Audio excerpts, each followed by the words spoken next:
fan Sebastian, here alone today to bring you this week's Written on the Edge Season 11, Episode 1 interview. That's right, interview 601. Woohoo! And Happy New Year to all of you. Thank you for joining us. I'll be talking with Neil Laird and discussing his series Primetime Travelers. So let's get to know my guest.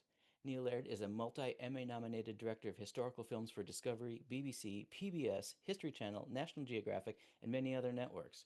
He has produced over 100 programs around the globe that feature crumbling Egyptian tombs, lost Mayan cities, and mysterious shipwrecks at the bottom of the sea. But to his continued disappointment, and mine, he has yet to stumble upon a time machine to see these things when they were shiny and new. His book, the first in a series, aims to remedy that grave injustice. Neil, welcome to the show. Lovely to have. Thank you. I'm so happy to be both the first of the year and launch the 600s. Thank you for choosing me for that. Thank you, thank you, thank you, And I'm thank you. sorry you're all alone. I'll try to keep you, company over these solitude of the next hour. So I'm glad that I can, be here in your time of need. I appreciate you. Thank you, thank you. So you've led a rich creative life. What drew you to that? What drew you to the creativity of telling stories and making sure stories get out into the world? I've always been enamored of stories and always been enamored of storytelling. When I was a kid growing up in a small town in Pennsylvania, I was enamored particularly of the big historical films. I've always loved history, but I loved the epics, the Lawrence of Arabia, the Good, the Bad, and the Ugly, the Seven Samurai. These were my babysitters when I was a kid. I could go back to those films time and time again. So growing up, I always thought I'd become a filmmaker, a narrative filmmaker. Hmm. And I went to film school to do that in Philadelphia. And like all naive kids getting out of school with a bachelor's of art in hand, I thought I could take on the world and win my Oscar, in an hour or two and move to New York. And that didn't happen. I became the poor schlub holding a walkie-talkie in some crappy horror film at 2 a.m. Oh so they no. didn't steal the grip truck. And I was lucky for that work. I've been But there. eventually I just started hanging on the New York Public Library because it was free and cheap. Uh-huh. And one day, for whatever reason, don't know why, I picked up a book about the rise of civilization. It was something I didn't get growing up in my small Catholic high school of Greensburg, Pennsylvania. And a penny dropped, as my British friends would say. And I have been hooked ever since. I have pretty much read everything I can about Egypt, Rome, Greece, Mesopotamia. There's something about those ancient cultures in particular that called me. I just find them just so inviting and so fascinating what they did so long ago that it pretty much changed my career. And my trajectory moved from fiction film to documentary film. Hmm. So I went back to grad school, got my master's in documentary film, and my thesis film about the Great Sphinx, the restoration of the Great Sphinx. I was able to sell the Discovery Channel. I think one of the first students of that school who sold their thesis film to Discovery Channel, which was nice. And I've been doing it ever since. Love that. So that's a very short version of 30 years of my history. So in the late 90s, I actually got the chance to go to Egypt, and I went to Sphinx Plaza because I stayed down at what at the time was Mina House. Um, and across from the Sphinx, those beautiful paws are pointing at the double-decker Burger King Pizza Hut, which was the Yes, best they place to are. take those pictures. Well, if you look at that, that's the first thing you discover when you go to the Giza Plateau. And as a filmmaker, too, because I've Mhm. shot in Egypt Yeah, you have to be so careful with the 30, angles. 40 times over the year, you have to shoot up the hill. If Yep. you turn that camera around, you get Nazlet El Saman. That's the name of that village. And it is a very different glimpse of Egypt. Oh In yeah. fact, one of the reasons I did that first film, it was about the restoration of the Great Sphinx, as I said, and the Sphinx was falling apart. And Hmm. largely was falling apart because it was sucking up the sewage water from Nazlet El Saman and it was destroying the cladding stones. It Oh was no. actually wet inside and was starting to rot from within. So part of the Sphinx deterioration was exactly what you're seeing when you stand in front of the pause and you look the other way. Okay. Modern encroachment. Right. I mean, the poor cat's 4,000 years old, so True. there's going to be some wear and tear. Yeah. Yeah. So you have taken this rich, beautiful career telling television documentaries and written a novel, and that is such a lonely craft compared to putting together any sort of television production. What was the impetus for that? It's a very good question. It's certainly a very different storytelling, very different experience creatively, and almost a new language. Hmm. And it certainly took me a while to finally find my voice. I think I'd always been fascinated by I was a big reader. I love novels, but I never considered writing a novel because I was doing so well in television and I was going to see the world and I was lucky to be able to do those things in the flesh immediately. But somewhere along the way, I think when I looked at my maybe 356 blanched room in the middle of the desert, just a random stone that you can't even imagine what it looked like 2,000 years ago, started thinking, wouldn't it be nice to go to these places when they were bright and shiny and new, as you said in my intro? And you can't do that in a documentary. You have to create fiction. So I started thinking about stories that would transport me there. And it was a couple of years before I finally got off the pot, so to say, and do it. But two things happened in 2016 that really sort of did that. One, I turned 50 and I realized, well, bloody hell, Neil, Time's move, ticking. move forward because the time is ticking. And the other thing that happened is we talk. I know one of the questions you have about who's your favorite inspiration, your favorite creative artist. Mine, no doubt, was David Bowie. Although I have no musical talent, Bowie has always inspired me because Bowie was fearless. Mm-hmm. If you're a Bowie fan or even a casual Bowie fan, you know that he changes his style and he changes his direction like the wind. And he usually succeeds. And when he fails, he doesn't. He gets back up. And I knew all this, but when he died in 2016, we're coming up, this will premiere actually close to the 10th anniversary of his death on January 10th. It reminded me again just how ridiculously fearless the man was in terms of his creativity. He was not afraid to step outside his comfort zone, to try something new and see what happened. And that's why I think some of his most creative stuff came out of that sense that he was sinking, that he was inventing it. And I remember thinking, reading that obituary, if David Bowie can do it 28 times, little old Neil Laird can do it once. And that's when I started writing. And the first book or two just was very much a screenplay rather than a novel. I had to find my voice until I started writing about what I know, a TV producer who time travels. So let's jump into it. Primetime Travelers. If I were to see book one on a table in front of you, like a Pride event or a book signing or something, and I were to say, oh my God, this cover's awesome. What's this book about? What's your elevator pitch? And I know we kind of spoiled it, but Well, the elevator pitch on all the books, the tagline is messing up history, one episode at a time. love it. And that's what we do. It's sort of a cheesy TV crew, an ancient aliens like crew who gets in too deep and they find a portal to the past through various machinations in the first book in Egypt. And they start time traveling. And in the first book, young Jared Plumber, the producer, who in many ways is very much like me a long time ago when I was, cute and I had a hair like him. Um, he comes out in the first book. He's really struggling with his sexuality. The host is a bit of a homophobe. And he goes in the past ostensibly to win an Emmy, as they all do. They're very cynical about it. Well, we could really win an Emmy and win our time zone if we go in the past and interview Ramsey the Great. Wouldn't that be an exclusive? But it also get a chance for him to see how gay life was then and now and how it helps him come out because he recognizes in many ways sexuality, homosexuality, same sex love, gender fluidity was so much more accepted back then. Mm-hmm. So book one is about that. Book two, they go back to Pompeii and his lesbian camera woman, Kara, falls in love with a woman named Julia Felix, a real woman. And then the question is, did she save Julia Felix and fuck with the fabric of time, or did she let her go? And now the third book that I'm just finishing up, they go back to ancient Troy, primetime Troy, to get exclusive interviews with Achilles and Patroclus, two of the greatest gay lovers in history. Yep. And myth isn't exactly reality. And they go back there and they find out all manner of things, including the horse, don't really exist. So they have to fudge some stuff, for the networks. Nice, nice, nice, nice. Love it. So, three time periods. How do you describe them messing up time and not changing their own futures? I mean, they're all very good questions. You'll have to read the book to see exactly what the knock-on effect is. But, Okay, how's that for a pitch? I just nice. slid that in there just so smooth, right? Yeah. That was like, Buy right here, buy right here. reel you in. Exactly.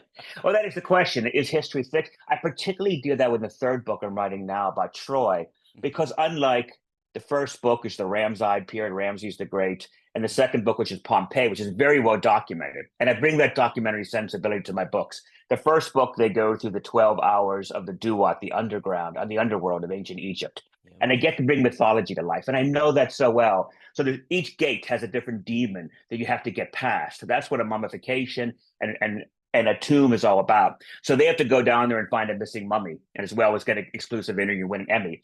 But my experience as a documentary filmmaker, understanding mythology, when you read that, you can bet that all of that is based on what the Egyptians believed in. The second book on Pompeii is 60 hours or so of the Pompeii's eruption, and I try to bring as much verisimilitude to the actual eruption as possible. The third book is tricky, and that kind of long way to answer your question because the Trojan War, Homer was probably a myth. There's probably very little that actually happened. There probably was no Achilles, Agamemnon, Odysseus. We don't know. We know there's a Troy. It's in Turkey, present day Turkey. So the question really becomes, are we messing with history when it didn't really exist to begin with? Or is history fixed? Or are they going to tell the story they want to? If we take away the horse, will Homer still tell the horse because that makes a good story? So it really questions more than the others how malleable and how actually cemented into our psyche is what we need from a story. And even if we meddle with it, will it right itself in the end and tell the story that's best to tell? Nice. So, you mentioned that the host was homophobic, at least start of book Mhm. one. How have you worked with modern day homophobia and how it has actually shaped what we know of history? I mean, that is a very big question, and It's a certainly the huge. books deal with that. And I do a bunch of TikTok videos at Primetime Author where I look at ancient gay history and I talk about everything from samurai to Hadrian to Alexander the Great. And one thing you learn when you watch those videos, or just when you Google ancient gay history, is how much more open and accepting, particularly in the ancient Near East, sexuality was back in the day. The earliest religions in ancient Mesopotamia, if you were trans, you become a priest. They considered you gifted in some way. And the gods and goddesses of Ishtar were the ones that were actually gender fluid. One of my favorite stories, and I think one of the inspirations that made me want to tell these primetime traveler stories, was after a visit to a tomb in Saqqara. Did you get to Saqqara when you were there? I That's the did. place with that Yep. step pyramid. Yep. Yeah. Everybody should go. Go see Giza, but give yourself an extra day to see Saqqara, including the Serapeum, the weirdest place on the planet. But anyways, at Saqqara, there's also a tomb called the Tomb of the Brothers. I don't know if you saw it. Hmm. And the Tomb of the Brothers is part of this necropolis, the elite necropolis, where only the creme de la creme, the pharaoh's favorites, could be buried, because it's, of course, was the holiest land close to the gods. And there is a tomb that is now called Tomb of the Brothers, the one that was discovered in 1964, because it's two men, Hmm. and they're arm in arm and they're actually nose to nose in some places, which is the ancient Egyptian form of kissing. Hmm. Now, modern phobia considered it was two brothers. Someone even said it was Siamese twins. That's why they're so close together. They literally physically couldn't get away from each other. You look in there and you see these two men fishing and laughing and picnicking and cavorting, and they have tiny little wives and children way in the back. But these two guys are front and center. This Right. is a queer couple that went into eternity together. And not only are they a queer couple, they had the sanction and the support of the pharaoh to do it, which means they were totally accepting of gay lifestyles back then. Now we can't prove exactly, what their emotions were. You can't look at that on a wall, but it's pretty hard to dismiss the fact this is a gay couple. Hmm. And that really set me off thinking, oh my God, we think of the modern Middle East, which can be so homophobic under Christianity and Islam. And yet here we are where history began. And the Tomb of the Brothers, which is a terrible name, that only shows modern homophobia, Right. is celebrating one of history's earliest known gay couples. I love that, and that inspires my work. That is amazing. I love that too. And, it just, again, highlights everything. I mean, it is pretty well known that in the ancient world, marriage was really just for tracking lineage. And you mentioned the wives and children in the background. Yeah. They were probably married to women for the Mhm. purposes of tracking those children's lineages. Yeah. But as you pointed out, the pharaoh recognized their love for each other. And clearly they did, and they could do it out in the open. And you can see the same thing in Greco-Roman society too, certainly. And in the second book, once they get back from Egypt and Jared finds his footing, he realizes he wants to celebrate forgotten gay love in the past. That's what impels each book. Nice. And the second one, the impetus of that is a very famous plaster cast. Have you been to Pompeii? No, I have not. You should put Pompeii on the list too. It's a fantastic site. Everybody, if you don't know Pompeii, it was a Roman town in the Bay of Naples that was wiped out in 79 AD by a pyroclastic flow from Mount Vesuvius, and it happened so quick. the people were caught running away, many of them that didn't get out in time, and their bodies were incinerated almost instantly. But when the pyroclastic flow hardened into rock, hollowed out was their bodies at the last second, with a few bits and pieces of bones and teeth and things. And one of the most touching ones that was found, God, in late 1800s, is something, once again, a misnomer ascribed to the two maidens. And it's one person that has their head on the other and they're holding each other while death comes. Again, we can't tell what's going on, but clearly these people died and they held each other fast while that flow came and incinerated them in the last seconds. And they always assumed it was a mother and a daughter because it looks like the kind of thing a mother would do. It was only 5 or 6 years ago when they were able to, through CAT scans and DNA, test the remains within the hollow, and they find out a couple of things. They were both men, they were not related, and they're both between 20 and 30 years old. Now, we don't know. If I was doing a documentary for National Geographic, I couldn't make the leap. You asked me why I'm doing narrative, why I'm doing fiction. Now I can make that leap. Right. And in my book, Jared is convinced this is a gay couple that has done great things, and he wants to go back and give a voice and a name to who these anonymous men are. So their goal of going back on the Pompeii on the eve of destruction is to find these two poor men who die. And in the book, they do. Once again, it's fictionalized, but the way I write is I go on site. And I'm fortunate enough over the years where I'm comfortable traveling and I have the means where I can plop my butt down and get an Airbnb for a month or two. Mm-hmm. And so I wrote Primetime Travelers in Luxor near the Valley of the Kings. I wrote a great deal of Primetime Pompeii near Sorrento, which is only about 20 minutes by train to Pompeii. So I'd walk around Pompeii, and that's where I discovered Julia Felix. That's where I discovered the Cryptoporticus where the guys died. And I looked around there and I wrote that into my book. There's a wonderful villa there called the House of the Viti. And it was two wine merchants who were freed slaves. And boy, do they love a party. I mean, there's all these the god Priapus, which is a god with the largest member you've ever seen. Yeah. They're all over the house. There's bacchanal, there's penises galore. We don't know if they're gay or just very religious, but you can bet that appears in the book too. Because they meet the gay queer culture of Pompeii. And of course, they can't tell them, you should get out of Dodge because something bad is coming, or you screw with the fabric of time. So as you're going through, I'm going to call them different episodes, but the separate novels, do the characters, the production crew and host, do they also learn and grow? And do we learn more about them as well? Yes, they do. That's important. You can't just have them.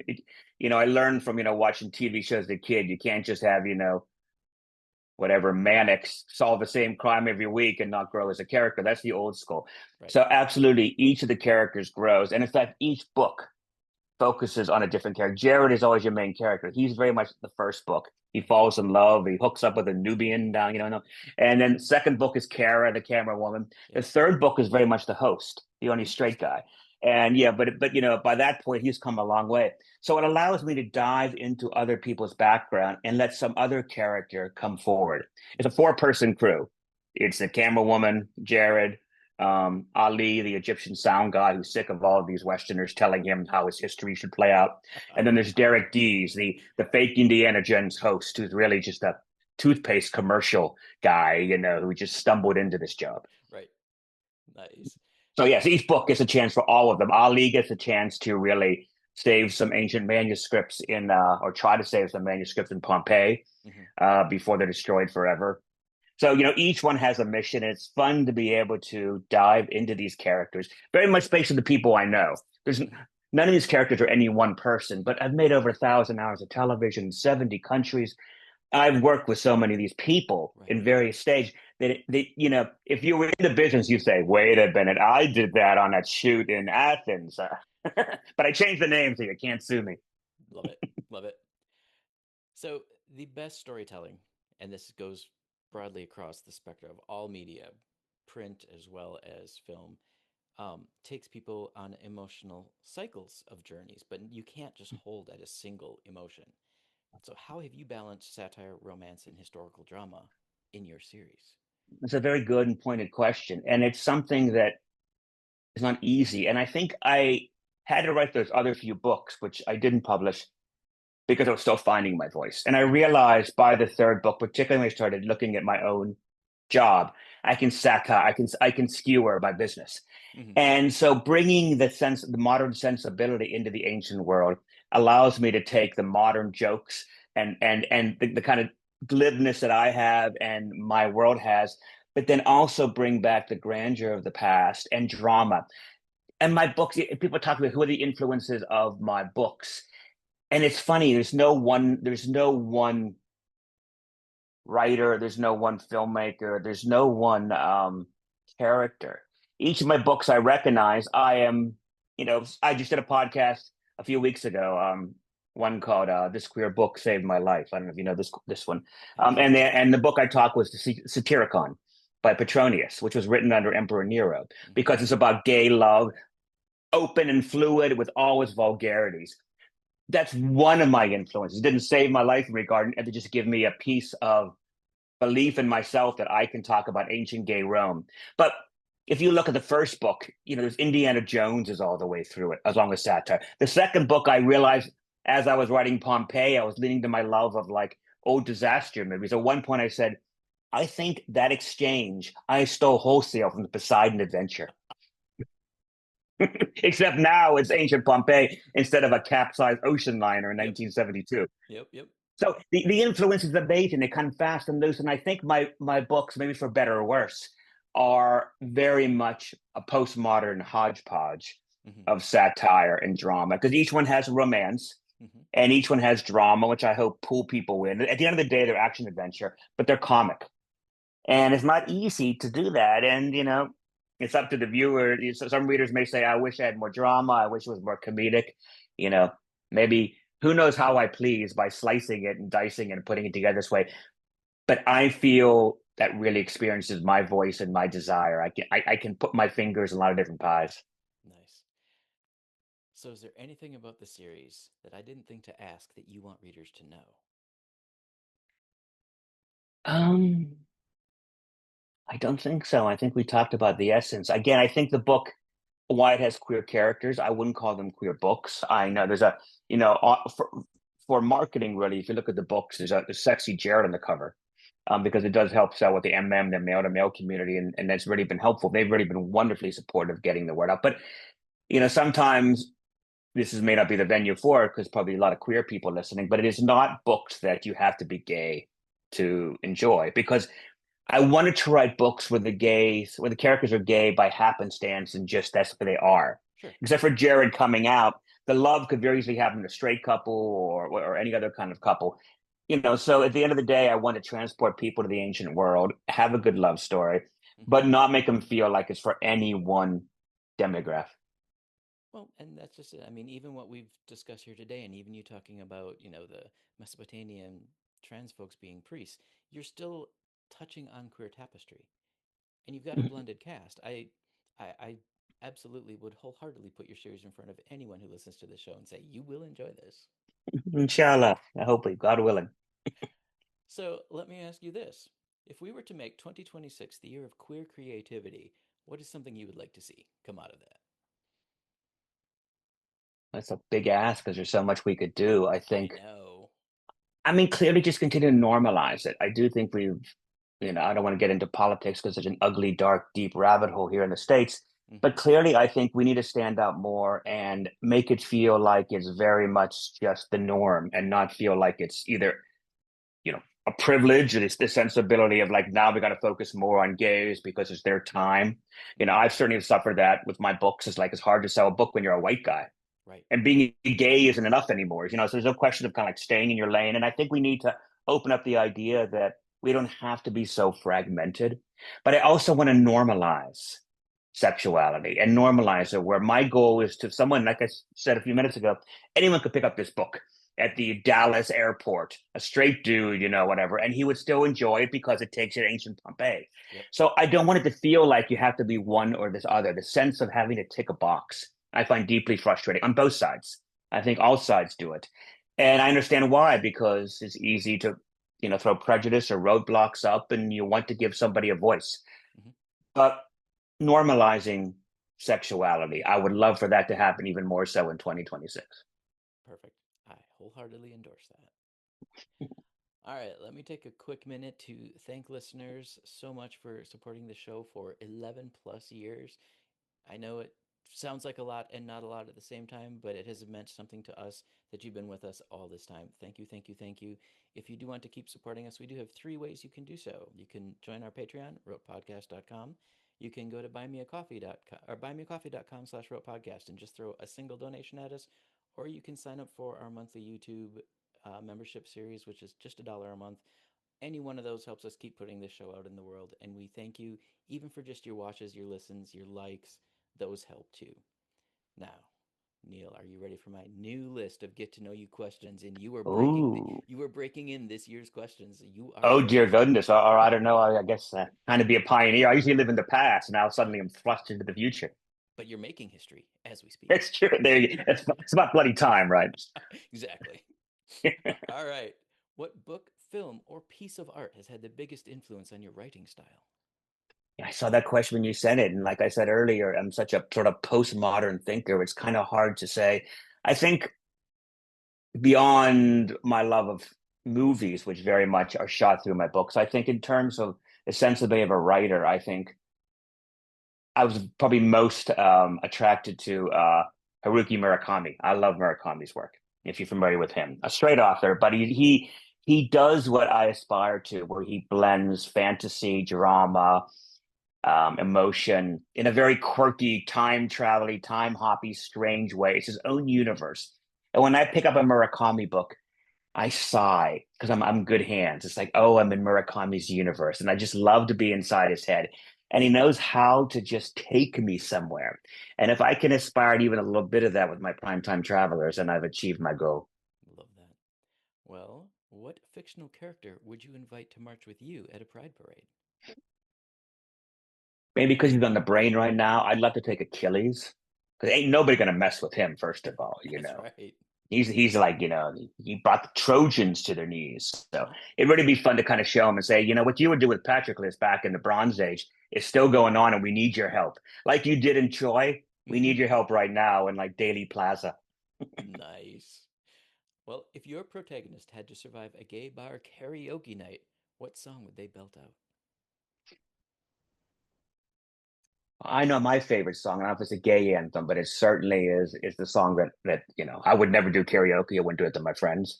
But it's David Bowie, and there's a wonderful song, a forgotten song, unfortunately, from 1973 off his Aladdin Sane called "Time," Uh-huh. which is not surprising because I love time. The opening lines are, "What time it flexes like a whore, falls wanking to the floor. Its trick is you and me, boy. It's all about time. We are totally under the thumb of time. His script is you and me, boy. I would link it down there. Do me a favor and link Time by David Bowie because if you don't know David Bowie is, this one might make you a hard, diehard fan because it's also very flamboyant. It's very, very theatrical. It could be in the cabaret soundtrack in many ways. And that song, when I heard it too, also, discovered sexuality. Being a young kid and discovering Bowie. Now, I did it much later in his Let's Dance period where he was certainly straight. But discovering Ziggy Stardust and realizing he was doing this when it was not cool, when it was dangerous. Once again, it's that fearlessness. Mhm. But Time would be the song because it's a wonderful karaoke song. It's so ridiculously over the top, and it's just fun to sing along to. I will definitely see if I can find it and link to it. All right, what is a place, real or imagined, that feels like home to you and why? And I think you may have just answered this with my first question.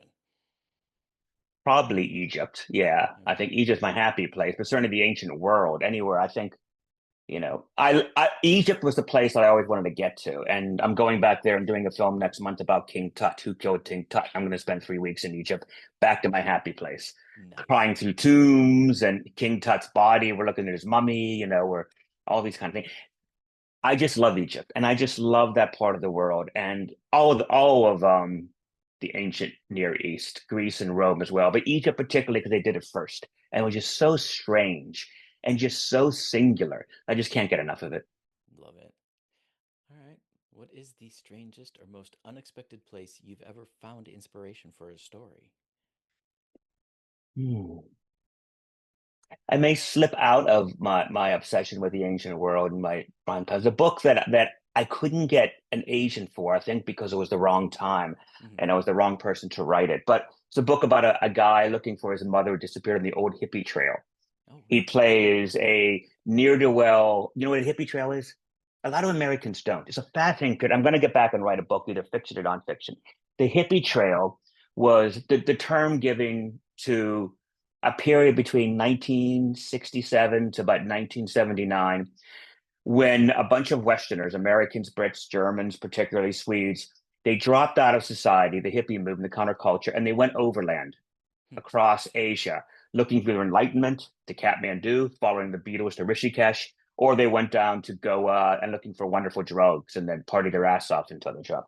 And it was a fascinating period where they started the Istanbul at the place called the Pudding Shop, which is still there, although a Hmm. dim reflection of itself.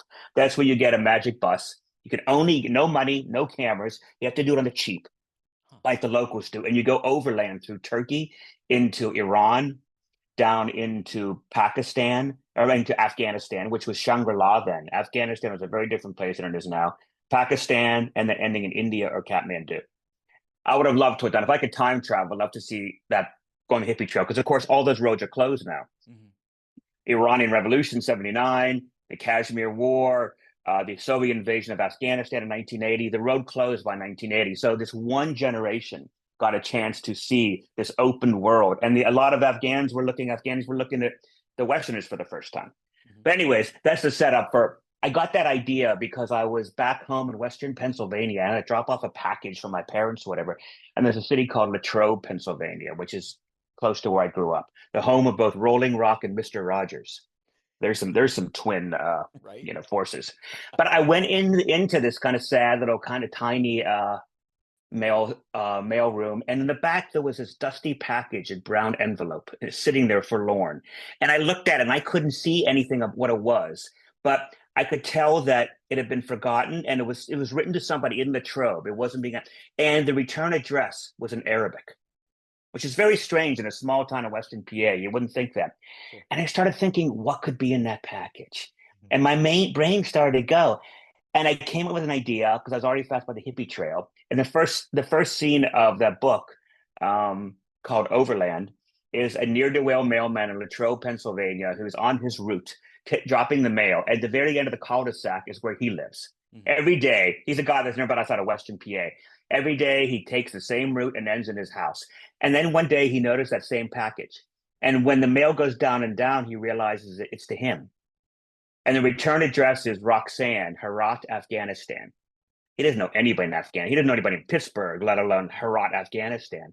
And he opens it up, and it's his mother's diary from when she disappeared on the hippie trail 20 years earlier. Oh, wow. Someone had returned to him, highlighted various passages in it, sent it to him. He assumed she died somewhere, OD'd and over. He heard she overdosed and fell into a well when she was stoned. All he knows is he abandoned her. Someone sends her the book and sends him the book, and the last page, pasted in the back, is a one-way ticket to Amsterdam or to Istanbul. So Wow. he takes it, looking for his mother 30 years later. And I got that idea probably just from just seeing, I know it from that package laying forlorn in the Latrobe post office one day. Right. That's amazing. See? Creative brain right there. You don't have to be at the Sphinx. You don't have to be in the files of the Sphinx for inspiration. No. It could be some sad little post office in Western Pennsylvania. Yep. All right. Which themes or motifs do you find yourself returning to again and again in your work?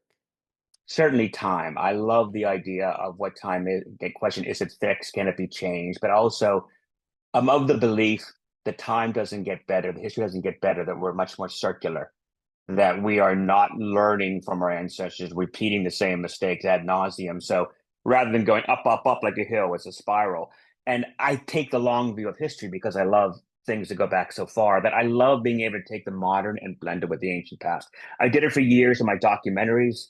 Hmm. Once again, I've shot so many films about Atlantis and so many films about lost cities, King Tut. And I realize how people are fascinated by the past, but they bring their own sensibility to it. The fact that we're still here talking about King Tut, that I'm going back to do my umpteenth King Tut film next month, means there's something about that well, that fascination that keeps drawing us. So time is shot through all my books, whether it's the hippie trail going back to the 70s, or whether it's Primetime Travelers, going back to the time of Ramsay the Great. All of that impels my writing. Right. All right. Final question. What's a piece of LGBTQ plus culture? It could be music, film, art, or history that always inspires you.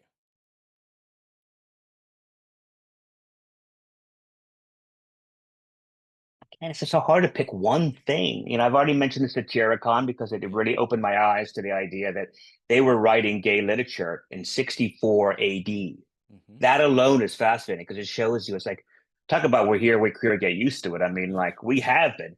And by that point, the Tomb of the Brothers was already 2,000 years old. So it's that consistency, I think. So I don't think it's any one thing. I like finding those nuggets in history, whether it's the Pompeii lovers or whether it's something written under Nero or whether it's a tomb in Saqqara that shows you how our journey is. There's consistency all the way through it. Right. Right. Well, you made it through my list. All right. Welcome Bravo. to 2026, kids. Exactly. And thank you for helping me bust that out.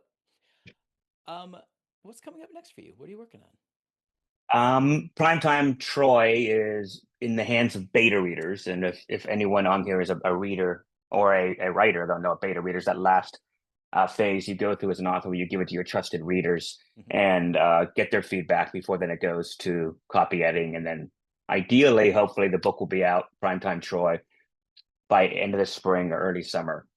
Nice. And then I'm off to do a King Tut documentary, and then I might do a documentary on Moses back in Egypt in May too. But Ooh, I don't know. It's yeah, that one's still in flux. It's getting permits in Egypt is tough.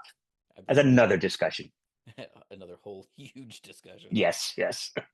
Do you have more planned for the series? I know you've got that's book three. I don't know. We'll see how Primetime Troy goes. Certainly, it could keep going. There's a lot of time periods I love to do, and I love my characters. Mm-hmm. I'll see what the feedback is on this book, and see if people, ideally when I get it out, I'm going to have a box set where you can get the other books cheaper and buy all three. And there's a way now that you have an actual series with a story arc. I could end the book here, or I could go on. Mm-hmm. But I love the characters, and I think it's all depending on if the readers love them as well. Love it. Where is the best place for people to follow you and keep up with your updates? Is it your website or one of the social sites? Yeah, if you go to neollaird.com, you can sign up for my newsletter. I send a newsletter out every couple of weeks. It talks about everything from my books. Sometimes put podcasts like this up there. I talk about where I'm going. So it's a hodgepodge of my film, TV. I do cruises on. I do guest lecture and cruises. So I do a lot of talks there, and often I'll put those cruise lectures up there. I did one about the search for Atlantis and a cruise just 2 weeks ago when we were in the Mediterranean. That was So neat. neollaird.com is a place to go for all that kind of stuff. And then you can get my books on amazon.com, the first two. Perfect. Do you have any final words of wisdom for listeners? I mean, if you have any creative desire, whether it's a book or a film or even travel, do it. Mm-hmm. Don't wait. Don't wait to it's a perfect time to go to Egypt, or don't wait until your David Bowie dies. Don't wait. Just, you'll fail first, and it's okay to fail because that's how you learn to stand on your feet. And it is a wonderful, exhilarating experience. And I can tell you, I'm so glad that I have taken the journey of writing novels in my middle age, because the creative spark that was getting a bit dull after 1,000 hours of television, it's a bit samey after a while, has been reinvigorated in a way that I wouldn't have had if I didn't take that leap. Don't be afraid to fail. And then it was Bowie who said, someone asked him, how do you always stay fresh? He goes, well, think about it swimming. It's like you're never going to be your best when you're standing on the beach. You have to go out where your feet are not quite touching and your waves are pushing you around. That's where you find inspiration. You got to let go a little bit. You're not afraid to be drifting a little bit. You can always find the ground again, but until you get out there, until you get out of your safety zone, you may not find the light. So anyone who's interested in anything from travel to writing to making a film, just swim out a little bit further than you normally do. Beautifully said. Bravo. Folks, I'd like to extend a huge thank you to Neil Laird for joining me today. Neil, thank you so much. It was my pleasure. Thank you very much for having me. My pleasure. We at Written on the Edge are proud to introduce you to new media by queer content creators, so if you enjoy learning about new artists or hearing our thoughts on entertainment media, please like and subscribe so you get the alerts for new episodes. Our show is produced by Rogue Ravens Media. For our disclaimers, links to social media, our listing station, or to sign up as a guest, visit www.roguepodcast.com. Tune in next week for your queer media fix.